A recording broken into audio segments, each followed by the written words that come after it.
Pode pôr no telão, meu irmão, por favor. Ah, Pai. Obrigada, Jesus.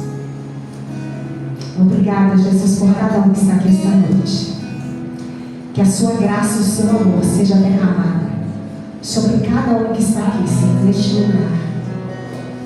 Que a sua graça, Pai, o seu amor e a sua bondade, Pai, possam alcançar todas as gerações futuras dos que estão aqui neste lugar. Eu te louvo e te agradeço. Ah, Senhor, que a tua presença seja palpável, que possamos sentir. Fique sensível à presença do Senhor. Ele já está aqui. E Ele está aqui, sabe por quê? Porque você está aqui. Ele nos ama. Ele nos ama de uma forma que nós ainda não entendemos. E provavelmente só vamos entender quando chegarmos em casa. E não foi combinado. Não foi combinado esse início entre eu e a pastora. Mas existe um alinhamento. Aleluia. Entre o céu e a terra. Aleluia. Existem anjos ministradores. Existe o espírito de sabedoria, discernimento e entendimento sobre essa igreja. E algo maior se move aqui sobre nós. E se você crer, será muito mais fácil, porque você fará parte disso. Mas se eu e você não crer, vai acontecer de qualquer jeito. Que eu e você possamos crer, para que os nossos olhos, a nossa pele, os nossos ossos, as nossas células sintam esse alinhamento, sejam tocados pela presença dele. O Senhor, enquanto eu orava hoje, como sempre eu oro, Pai, o povo é seu, os filhos são teus, a igreja é sua, e eu, graças a Ti, faço parte disso. Mas eu não sei o que nem eu preciso, quanto mais os meus irmãos. Mas fala com eles através de mim, mesmo eu ainda não sendo o que o Senhor quer que eu seja.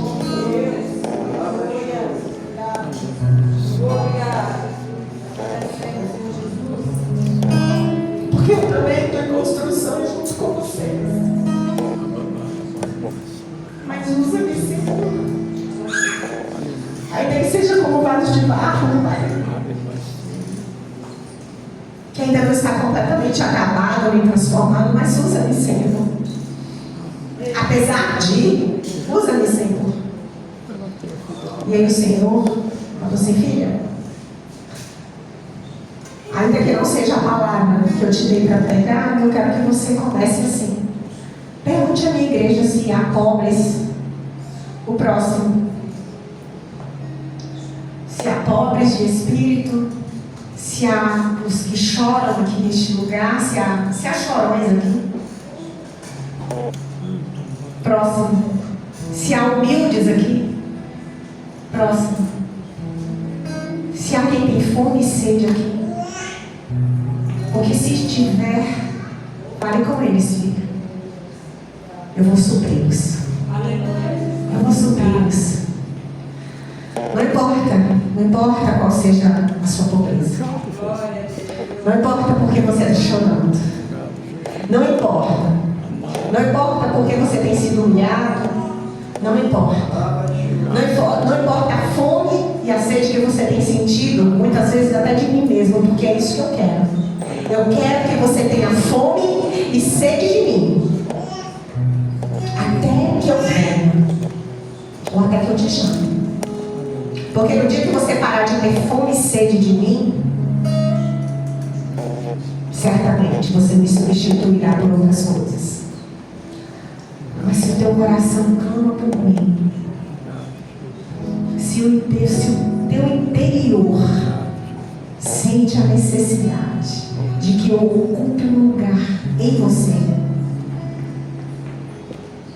eu vou vou estar com você até os confins da terra e até os últimos suspiros da sua vida, porque eu te amo. Diga à minha igreja que eu os amo e que eu jamais os abandonarei, que eu jamais desistirei de cada um deles, jamais. Glória a Deus, aleluia. Amém? 1 Coríntios capítulo 3, verso 10.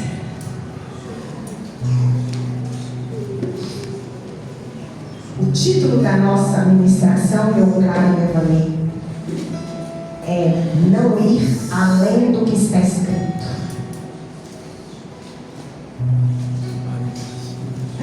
Primeiro Coríntios capítulo 3, verso 10. NVI, para quem tiver possibilidade de voar. Ou então acompanha pelo telão. Nesse capítulo, Paulo está dizendo à igreja de Coríntios que ele gostaria que não houvesse divisão nessa igreja, porque há uma contenda, há um espírito de divisão no meio deles, onde alguns alegam ser de Apolo, alguns alegam ser de Paulo, e cada um introduz um novo princípio, novas ideias, e uma confusão muito grande. E Paulo vem para dizer: não é isso que Deus chamou cada um de vocês. Não é assim. Não é desse jeito. E aí eu avancei um pouquinho e vou começar no verso 10.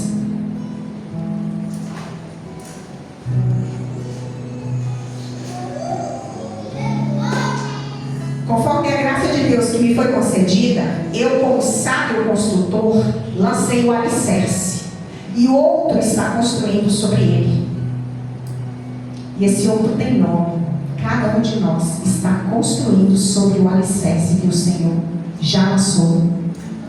Cada um de nós, no nosso trabalho, nos nossos afazeres domésticos, para aquele que foi chamado para ser integral na igreja, para aquele que tem sua empresa, cada um de nós que identificamos que somos filhos do Altíssimo e que carregamos uma mensagem de reconciliação para este mundo, cada um de nós está lançando sobre esse alicerce.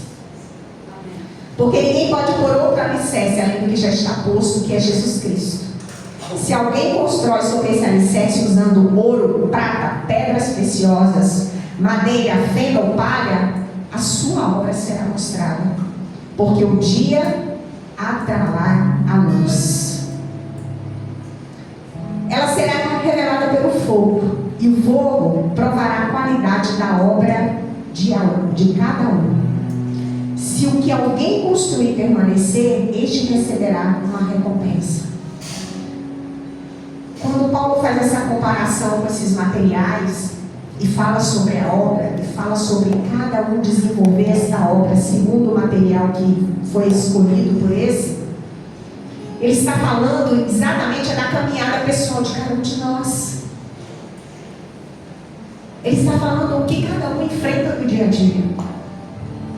Você vai enfrentar de que forma? Com palha? Com ouro? Com prata? Como você está enfrentando o seu dia a dia? Como você está gerando a obra do Evangelho, ainda que a circunstância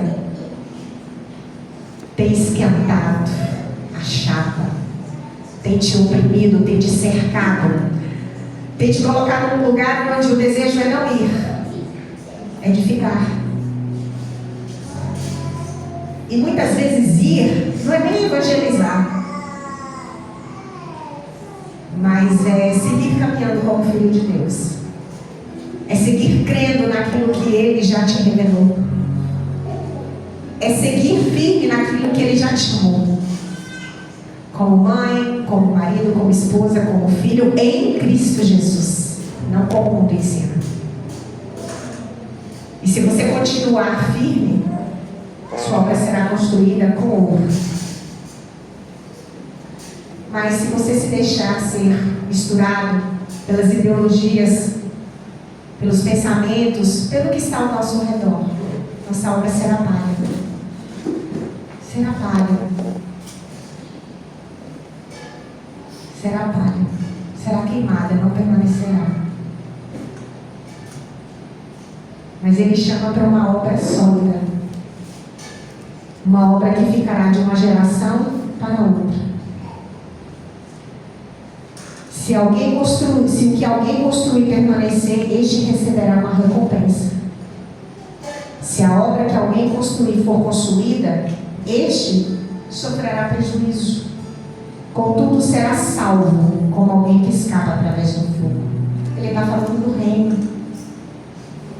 Essa obra que ele diz não é a respeito à salvação. Você aceitou, você crê, você é salvo. Mas aquilo que você vive, aquilo que sai da sua boca, aquilo que você ensina aos seus filhos, aquilo que você espalha por onde você anda, é o legado que você vai deixar. E essa obra, você escolhe qual material que você quer utilizar. O Evangelho, a palavra do Senhor, ou o que as pessoas, a modernidade, as filosofias, as letras ensinam.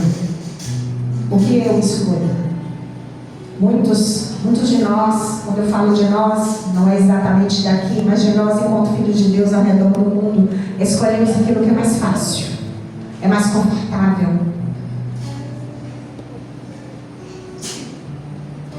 É da nossa natureza escolhermos o confortável. É da nossa natureza. Sempre foi assim. É da nossa natureza não querer levantar de madrugada quando o Senhor nos chama. É da nossa natureza não querer participar de algumas coisas de igreja, né? Porque nós estamos cansados. Porque a gente trabalha a semana toda. Porque é tantas coisas. E certamente cada justificativa, ela é real, ela é plausível. Mas são escolhas. E o Senhor é tão bom que nós, mesmo não escolhendo fazer essa obra com excelência, ainda assim, Ele não nos ameaça. Se você não fizer a obra direito, você vai perder a sua salvação. Ele não fala isso. Em momento nenhum. Em momento nenhum. Mas Ele aguarda que eu e você possamos desejar fazer com excelência. Sabe por quê? Porque nós somos gratos. Porque somos gratos, porque sabemos de onde Ele nos tirou e o tanto que Ele nos ama. Porque sabemos que o cuidado, o zelo, o amor, o socorro dele é bem presente. E é isso que nos cerca. Ainda que minha obra seja de palha. Ainda que minha obra seja de palha. Já pensou? Nós vivemos num mundo onde nós somos avaliados pelo que nós produzimos, né? Pelo que nós geramos. E no reino de Deus existe algo a mais, onde Ele fala: se você quiser, e eu espero que você queira, como Ele fala aqui no versículo,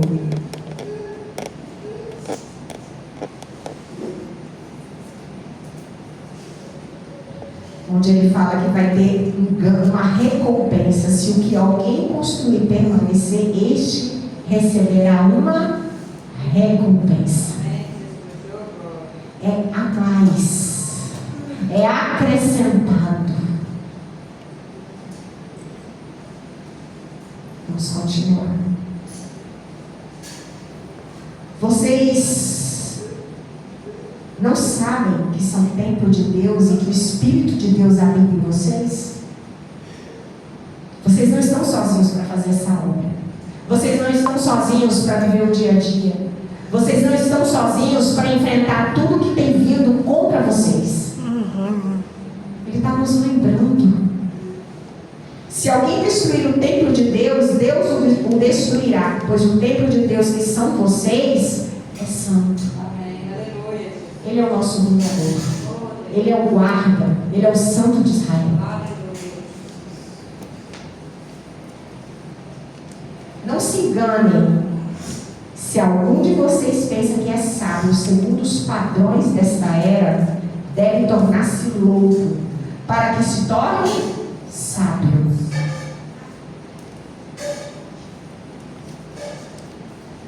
Porque a sabedoria deste mundo é loucura aos olhos de Deus.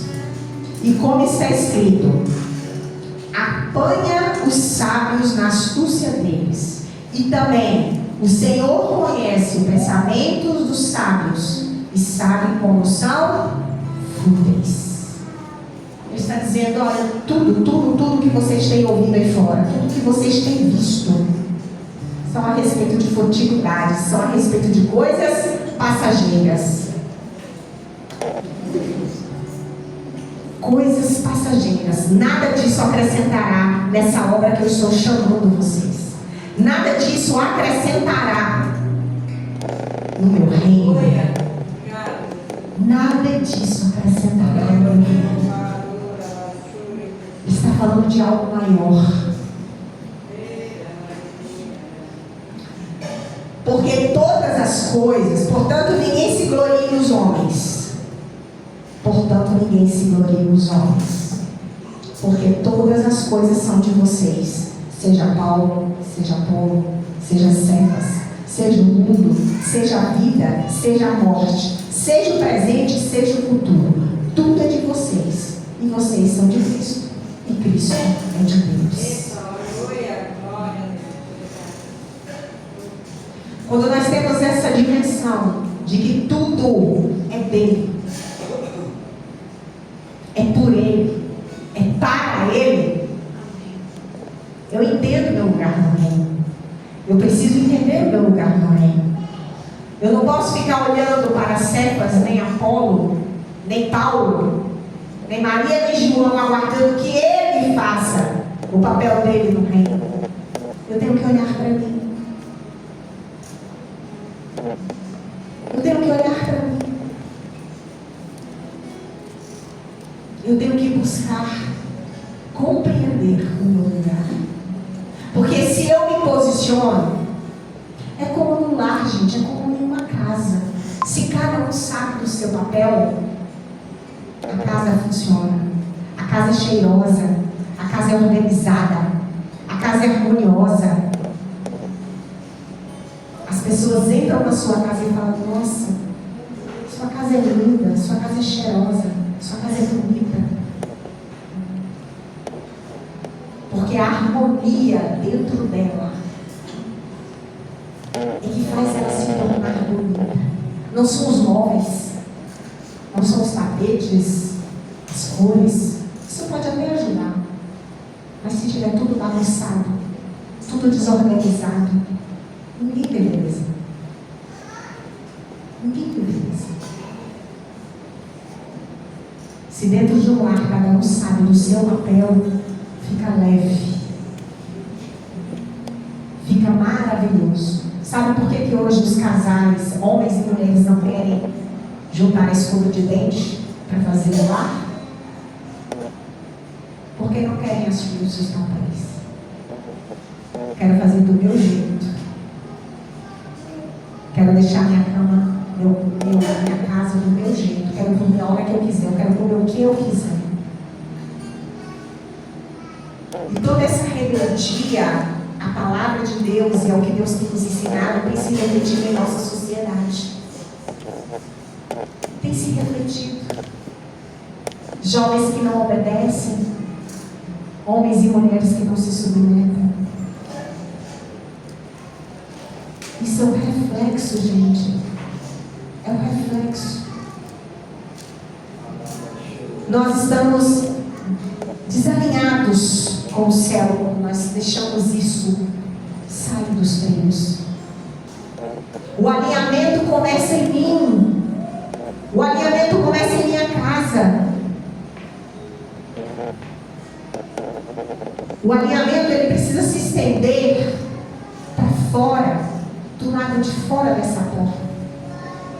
A gente só entende que é uma igreja alinhada quando cada um de vocês está inserido no seu papel dentro da sociedade e está gerando o fruto que Deus chamou para cada um gerar onde você está. Na sua empresa, no seu escritório, na sua pia, onde quer que você esteja. É lá que o Senhor vai olhar e dizer: o ministério da reconciliação caminha. O ministério da reconciliação está alinhado. Eu estou vendo daqui os meus filhos e filhas alinhados, porque eles estão gerando fruto onde eu chamei cada um deles para funcionar. Seja na obra ministerial, na obra social, seja na obra financeira, seja na obra evangelística, seja no sacerdócio no lar.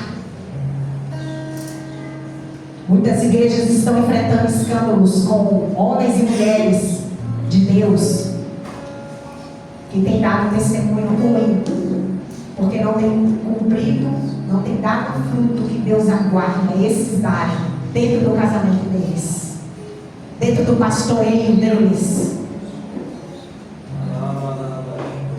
E Deus tem dito a essa geração: chega disso. Chega disso. É com esforço, meus irmãos.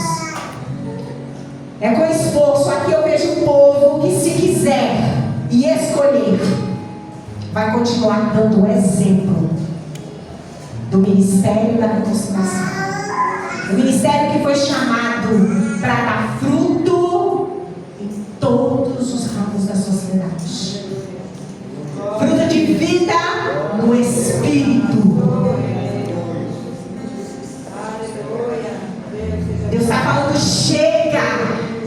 Eu não chamei para divisão. Chega. Eu estou chamando para o alinhamento. Eu estou chamando para esse lugar.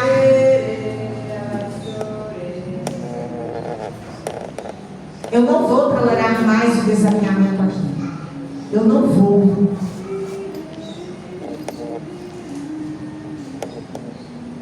Eu estou chamando para um lugar de alinhamento.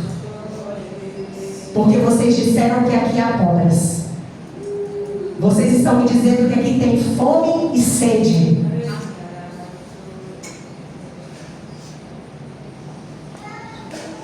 Primeiro Coríntios capítulo 4, verso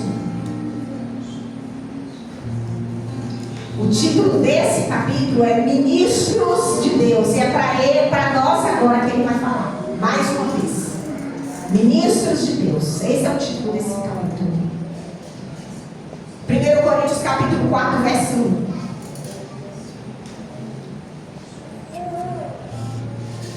E é Deus que está falando com vocês, não é Valéria.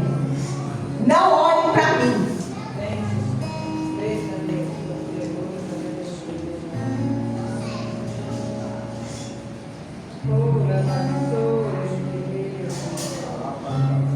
Portanto, todos devem nos considerar servos de Cristo e administradores dos mistérios de Deus. Você, eu, somos servos de Cristo e somos administradores dos mistérios. Eu nem sabia que tinha essa. Administradores dos mistérios de Deus. Tem um mistério para você administrar. Tem um mistério que você carrega, meu irmão. Um mistério. Aleluia. Você carrega um mistério para você administrar.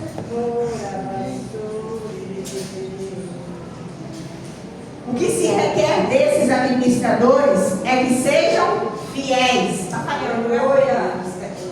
Oi. Oi. Está saindo? Tá? Tá baixo. Oi. Aleluia. O que se requer desses administradores é que sejam? É que sejam o que? O que se requer desses administradores é que sejam fiéis. É o próximo, viu, velhinha? O que se requer desses administradores é que sejam fiéis. Contudo, pouco me preocupa ser julgado por vocês ou por qualquer tribunal humano.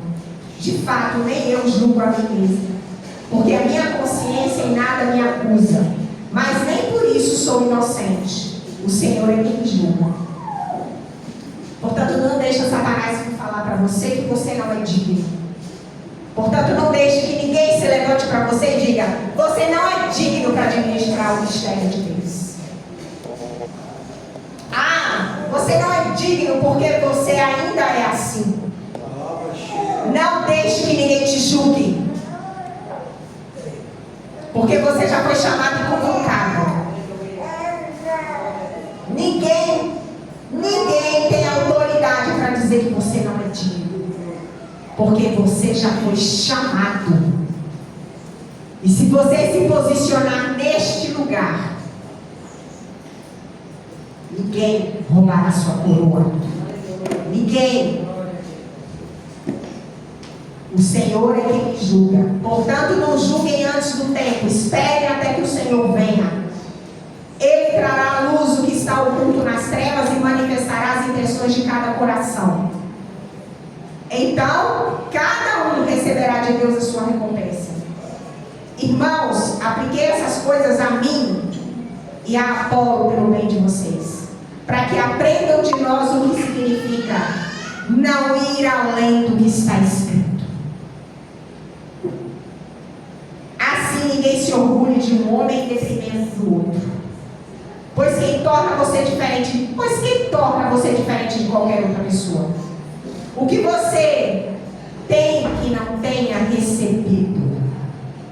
E se o recebeu, por que você se orgulha como se não tivesse recebido?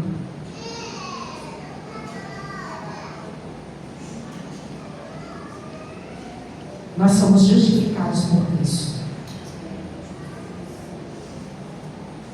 Nós somos chamados por Ele.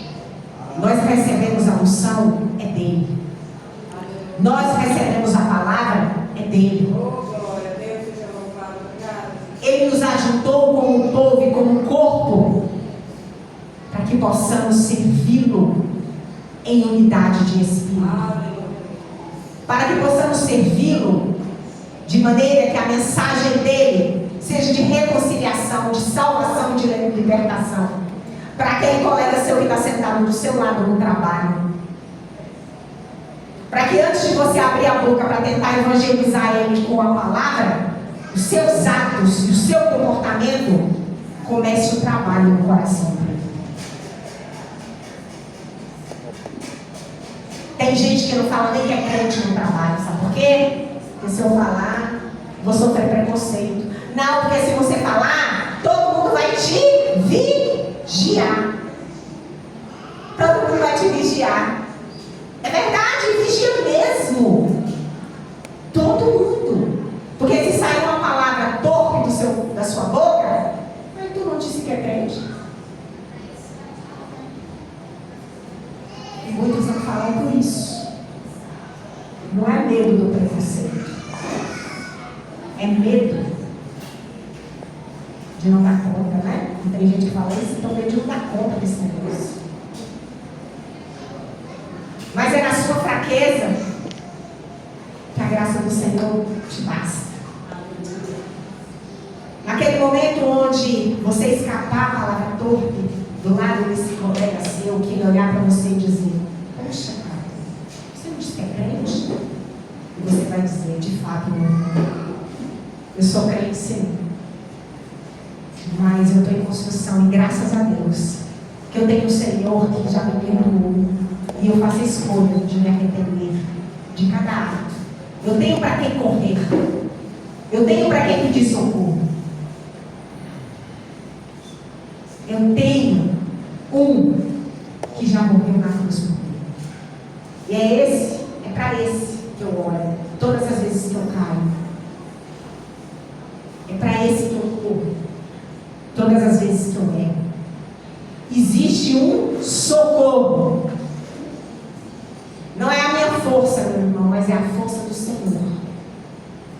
me faz decidir, escolher fazer diferente. Não errar mais. É assim, meus irmãos. É não ter medo de viver o Evangelho, mesmo sendo fraco, mesmo sendo vaso de barro. É não ter medo de viver o Evangelho. Porque quando a gente vive, as pessoas vão ver sim nossos defeitos. As pessoas vão ver sim as nossas fraquezas. Vão mesmo. Mas a diferença é exatamente essa. Eu sou fraco como o outro, mas eu tenho Jesus. E por eu ter Jesus, eu tenho condição de fazer escolha. Quem não tem Jesus, não tem como escolher fazer diferente. Porque não conhece o poder da libertação. Porque não conhece o perdão.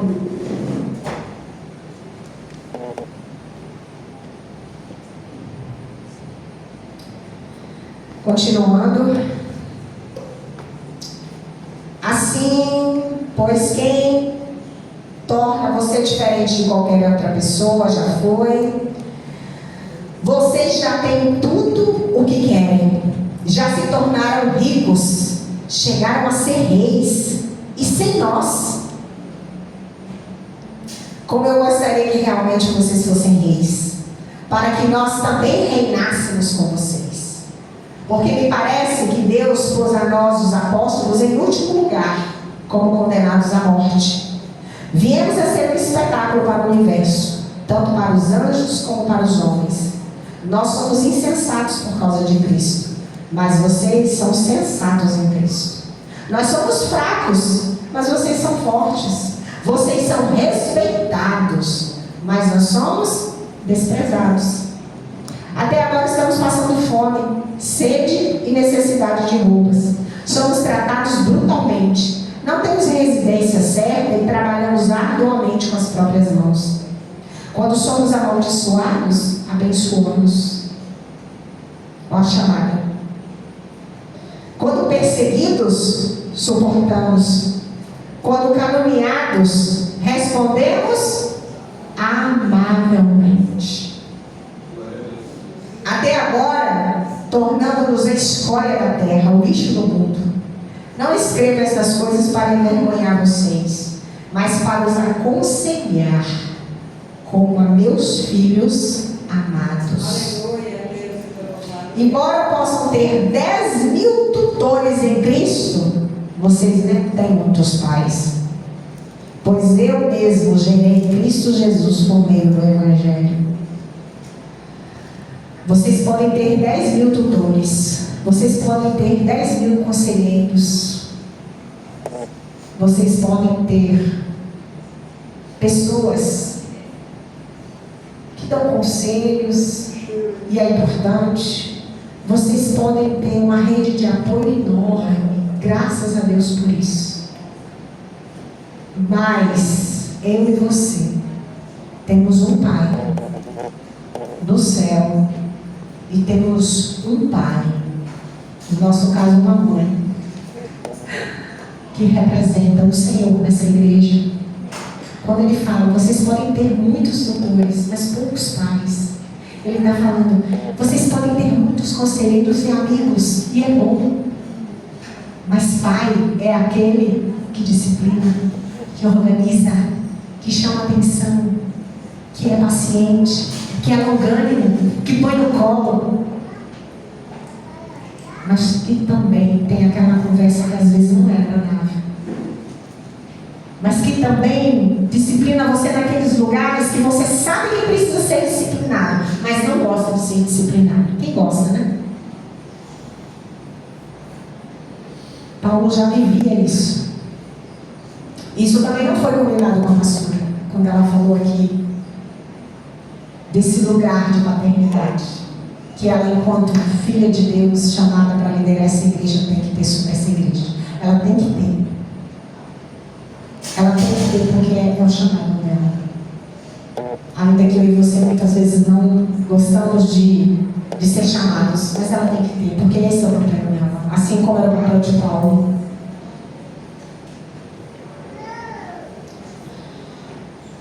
Aleluia.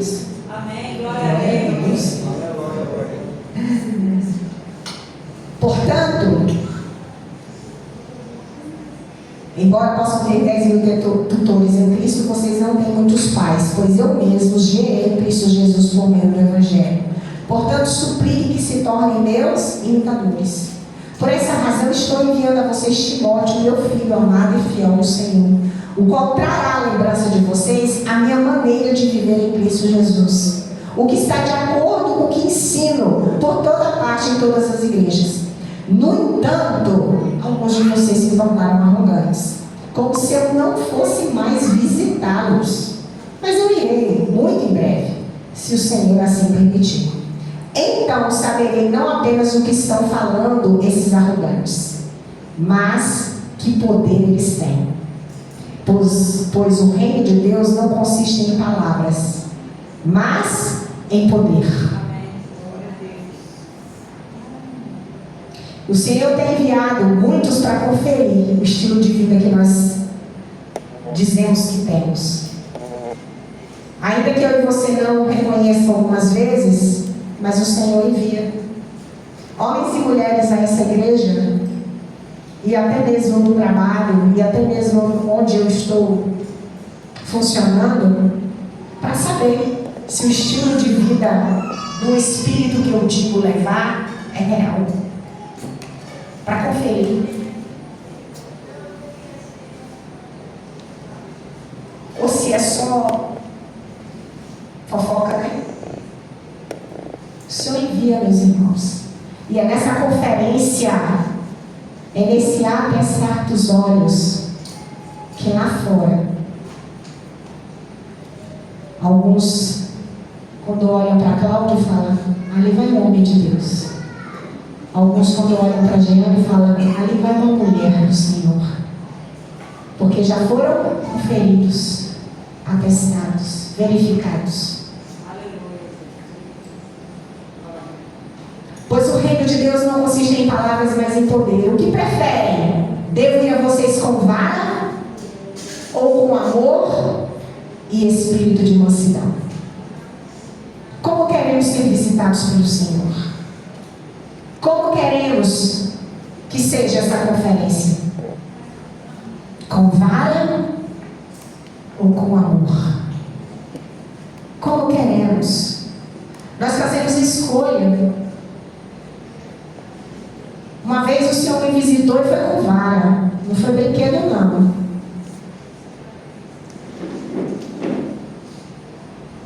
Mas foi por causa dessa vara que eu estou aqui hoje.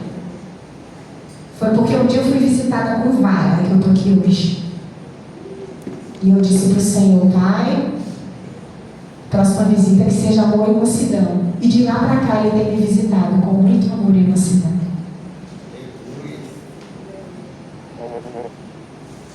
Amém? Marcos 9:17. Para fechar.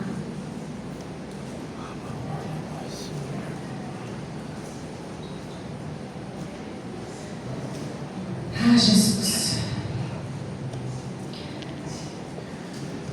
Nós, como ministros de Deus,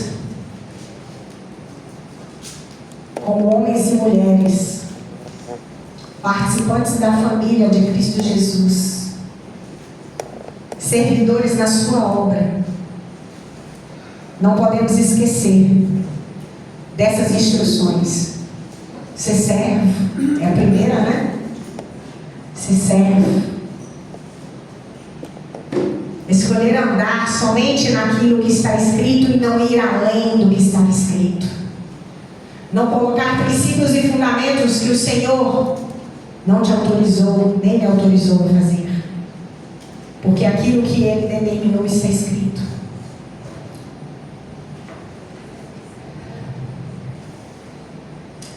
Amém?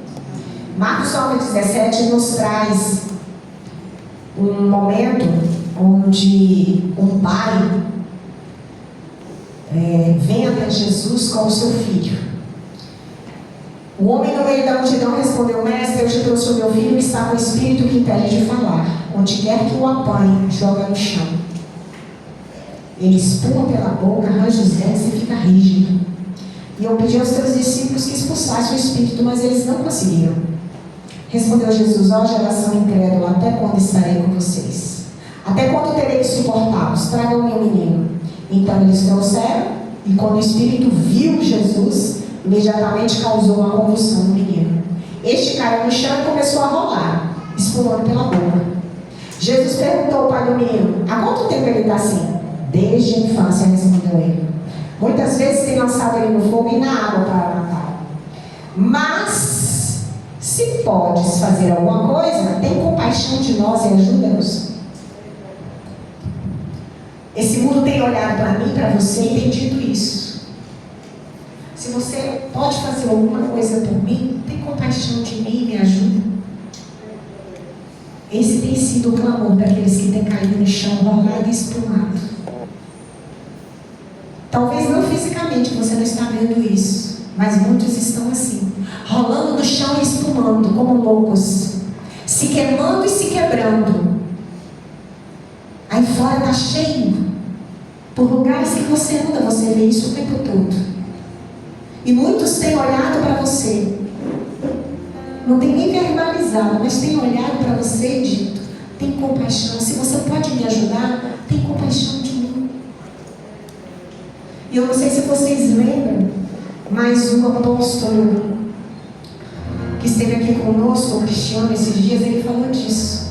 Se não houver compaixão, nós não podemos fazer nada por essa geração. Se não tiver compaixão no meu coração e no seu coração por esses que estão aí fora, rolando no fogo, se debatendo e espumando e arrebentando as suas vidas, se não houver compaixão, e essa compaixão, ela pode se expressar de várias formas, meus irmãos. Visitas, intercessões. Se Deus te mandar socorro financeiro, socorro psicológico, socorro médico, aquilo que Deus te falar, fique sensível à voz dele. Mas se ponha nesse lugar: Senhor, eis-me aqui, Senhor, me ensina a ter compaixão, porque eu estou cauterizado. Eu tenho visto irmãos rolando no chão, espumando e se lançando no fogo e sendo quebrados nessa geração, e tenho rolado a tela e tenho fechado a porta e entrado para dentro da minha casa. Ensina-me, Senhor, a ter a compaixão que o Senhor deseja que eu tenha.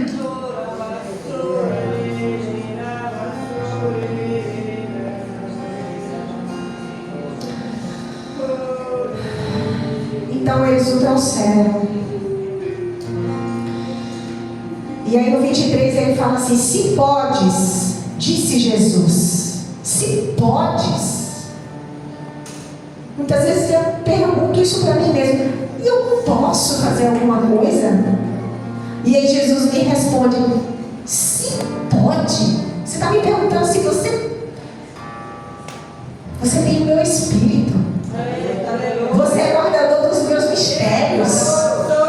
Ai você, o meu chamado. Ai você, a unção. Se pode. Você acha que você pode fazer alguma coisa? Tudo é possível àquele que crê. Você crê que você pode? Você precisa crer, porque se você não crê, você vai continuar vendo as pessoas rolando no fogo, espumando, endemoniadas do seu lado. E o seu coração e o meu coração vão continuar cauterizados e endurecidos, porque eu estou muito ocupado e preocupado comigo mesmo, somente com a minha casa.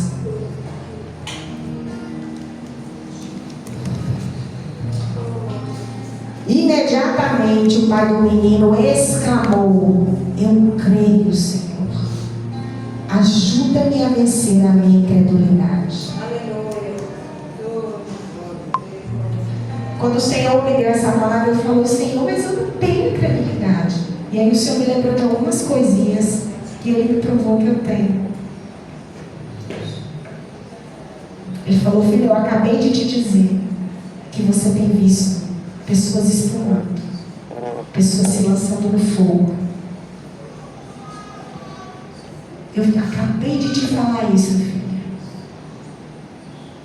Eu e você precisamos admitir que nós precisamos de ajuda do Senhor, ajuda do céu, do Espírito Santo, da palavra, das miríades celestiais, de tudo que estiver disponível da parte de Deus, para que eu vença essa incredulidade. Porque só com a força do meu braço eu não consigo. Ajude-me a vencer a minha incredulidade, Senhor. Ajuda-me, Senhor. Quando Jesus viu que uma multidão estava se ajuntando, repreendeu o espírito imundo, dizendo: espírito mudo e surdo, eu ordeno que o deixe, nunca mais entre nele. E antes da gente começar a ceia, eu gostaria de fazer uma oração com toda a igreja. Se você se enquadra naquele sermão da montanha, lá em Mateus 5, se você se enquadra como necessitado, como pobre, como aquele que precisa de ajuda para vencer a incredulidade, para socorrer aquele que tem tirado, que tem sofrido, que tem padecido nesse mundo sem Jesus, se você é um desses, eu quero te chamar para você inclinar sua cabeça agora. Você pode ficar no que você está, sentado, do jeito que você quiser, mas eu quero te chamar para você orar e que você reconheça, assim como eu reconheço nesse momento. Pai, nós estamos aqui, Senhor, como igreja.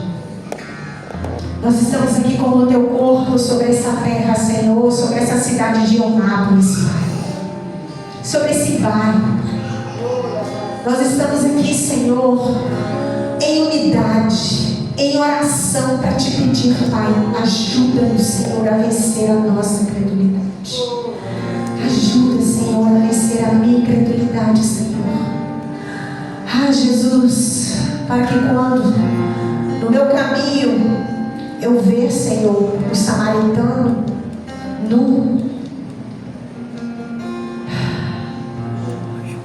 machucado, sofrido, para que quando eu vejo no meu caminho endemoniado, para que quando eu vejo no meu caminho aquele que perdeu tudo e por vezes quer tirar a própria vida, o meu coração, Senhor, seja movido pela compaixão de Cristo. Ah, Jesus, ajuda-me, Senhor, a ter o meu coração, Senhor, inclinado, Jesus, para ser o socorro bem presente nesta geração, para ser as tuas mãos, as tuas pernas, os teus braços, os teus ouvidos e os teus olhos sobre esta geração, Senhor. Ah, Jesus, ensina-nos, Espírito Santo de Deus. Ajuda-nos, Senhor, na nossa fraqueza e nossa incredulidade, Senhor. Revista-nos com força, coragem e ousadia, Senhor. Ah, Jesus, abre os nossos olhos e os nossos ouvidos, Senhor, de forma sobrenatural, para que os mistérios que nós guardamos, Senhor, sejam revelados diante dessa geração. Sejam revelados, Jesus, para que multidões sejam libertas, para que lares sejam reconstruídos, para que vidas, Senhor, sejam restauradas. Ah, Senhor, ensina-nos, Espírito Santo. Usa-nos, Pai, como ferramenta, como instrumentos em Tuas mãos, Pai. Oh, Jesus, nós estamos assim, aqui, Senhor. Nós estamos aqui, Senhor, dispostos e disponíveis a Te servir com toda compaixão, como servos obedientes a Ti, em nome de Jesus. Amém? Amém, Jesus. Que assim seja, Senhor. Obrigada, Jesus. Obrigada, Jesus. Eu gostaria de pedir aos irmãos que servissem a ceia. a ceia, meus irmãos. Hoje eu enviei convite para vários irmãos. Volta e meia eu faço isso. Porque eu entendo que a ceia é um momento de cura. Eu entendo que a ceia é um momento é uma oportunidade de eu fazer uma autorreflexão, fazer uma sondagem interior no meu coração. Não para que eu não tome o vinho e o pão, não é isso não. Mas é para que eu entre nesse lugar de arrependimento, de perdão, de reflexão. Para que eu tome essa consciência de que o preço já foi pago. E que eu entre nesse lugar para ser coberto pelo sangue de Cristo, para ser lavado. Onde eu entro nesse lugar onde eu me humilho e digo: Senhor, eu quero beber o seu vinho e comer o seu pão, porque eu quero fazer parte de ti. Eu quero estar contigo. Eu quero, Senhor. Eu quero, Jesus. Quando esse pão de trigo tocar a minha boca, ele carrega o mistério que a tua palavra diz que é o teu corpo. Porque a tua palavra diz que o Senhor tomou sobre si todas as minhas enfermidades e carregou todas as minhas dores. Que esse pão seja como um elemento que carregue a cura para toda e qualquer enfermidade que qualquer um esteja sentindo aqui nesse lugar. Que seja o alimento mais poderoso do mundo nesse momento para te curar e para me curar de toda e qualquer enfermidade, do meu cabelo à planta dos meus pés. Que você coma esse pão com essa consciência. Você está sendo curado. Você está sendo curado. Não é o pão de trigo que você está comendo. É o corpo de Cristo. O corpo que foi martirizado no madeiro. O corpo que levou sobre si toda a maldição geracional, toda a maldição familiar, toda a maldição territorial. Esse pedaço de pão é o corpo de Cristo. Que esse vinho que você tome seja como essa aliança. Essa aliança, você é casado com Jesus. Ele é o seu dono, ele é seu protetor. Ele é aquele que te resgatou. Ele é como um Boaz na sua vida, que te resgatou da humilhação, te resgatou da perdição, da solidão. E você é como a Ruth para ele, que ele tomou como noiva, que ele construiu uma família, apesar de não ser de uma geração nobre, apesar de vir do mundo, como Ruth, uma moabita, uma mulher que não menciona a família, não tem linhagem, mas uma mulher que escolheu amar o Senhor, escolheu deixar tudo para trás e escolheu: o teu Senhor será o meu Senhor. E hoje você fala para Jesus: o teu Pai é o meu Pai, a tua família é a minha família.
que Jesus falou não é lá, é em Jerusalém, mas eles foram para o outro lado. Só que nesse lugar onde eles estavam caminhando em direção a Emaús, assim como o pastor vai buscar a ovelha, deixa as 99, assim o Senhor fez com eles. O Senhor foi no caminho e foi lá buscar. E o Senhor parou com eles no caminho e começou a falar para eles. E o Senhor começou a conversar e lembrar a eles quem eles eram e o que Ele tem feito durante toda a geração em que a humanidade caminhou sobre a terra, o que Ele tem feito para esse povo. E foi lembrando para eles, e foi lembrando, e foi lembrando, e foi falando. E a cada palavra que entrava no coração daqueles homens queimava. E eles não entendiam, era como se eles estivessem ali sendo avivados, tocados. E em dado momento, quando estava à mesa com eles, ele tomou o pão e deu graças. Partiu e deu a eles. Quando ele fez isso, ele lembrou a eles que ele morreu por eles. Quando ele fez isso, esses homens se deram por conta de que o pão vivo do céu estava do lado deles. Que eu e você possamos ter essa consciência agora, em nome de Jesus. O pão vivo está aqui. Isso é o meu corpo que é dado em favor de vocês. Façam sempre isso em memória de mim.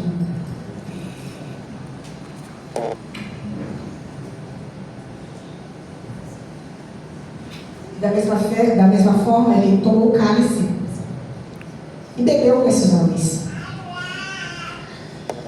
Para que esses homens, assim como eu e você, não esquecêssemos dessa aliança.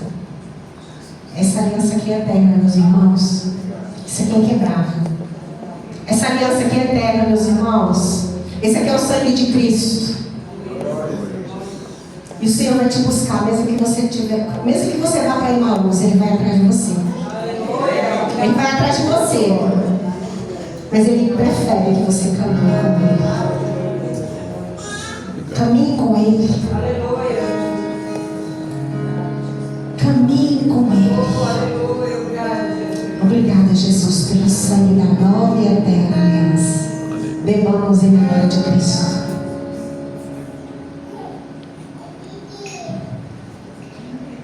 Então, os olhos deles foram abertos e o reconheceram. Que os meus olhos possam ser abertos, que possamos reconhecê-lo. Que possamos reconhecê-lo por onde quer que nós andemos. Que nós possamos ver Cristo na vida de todos aqueles que estão ao nosso redor. Que possamos ver. Se os seus olhos forem bons, todo o resto será bom, igreja, depende de você. Se você vê Jesus no trocado, ele vai ser liberto. Se você vê Jesus no lar destruído, você vai ter uma família caminhando, servindo ao Senhor. Se você vê Jesus pelas ruas, nas calçadas, sobre a vida daqueles que estão morrendo, todas aquelas vidas serão restauradas. Porque tudo é possível àquele